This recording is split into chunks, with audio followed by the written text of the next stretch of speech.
Hello viewers, এক্সাম্পিয়ার Telegram airdrop কালকেই listing হবে। তো আপনাদের অবশ্যই যে কাজটি করতে হবে এবং যে কাজটি না করলে কিন্তু আপনারা এই টোকেনের বিপরীতে টাকাটা পাবেন না। কি করতে হবে আমি এখন আপনাদেরকে সে বিষয়টুকু বলব।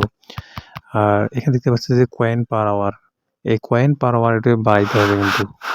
যারা এই দেখতে পাবেন কয়েন পার আওয়ার, আর এইখানে কিন্তু কাউন্ট হবে কিন্তু coin per hour, not coin. এই কয়েন পার আওয়ারের পরিমাণ যার যত বেশি হবে সে কিন্তু তত টাকা পাবে।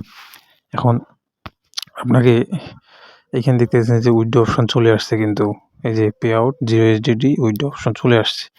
তো অবশ্যই আপনাকে কয়েন পাওয়ার আওয়ারটা বাড়াইতে হবে, তা নাহলে কিন্তু আপনারা এইখানে উইথড্র দিতে পারবেন না। আর আরেকটা বিষয় হচ্ছে এখানে আপনারা যারা এখন পর্যন্ত এখানে আরেকটা বিষয় হচ্ছে যে এই ওয়ালেটটা কিন্তু কানেক্ট করে রাখবেন। আর এই যে এখানে আপনার কিছু ট্রানজিশন যাবে ওয়ালেটে, যখন আপনারা উইথড্র দিবেন তখন কিছু আপনার টন ওয়ালেটে আপনার 1 টন রাখতে হবে, তা নাহলে কিন্তু এই যে 10 USDT দেখতে পাচ্ছেন, এই 10 USDT কিন্তু আপনারা উইথড্র দিতে পারবেন না। এই যে 10 USDT আছে সেটা উইথড্র দিতে পারবেন না।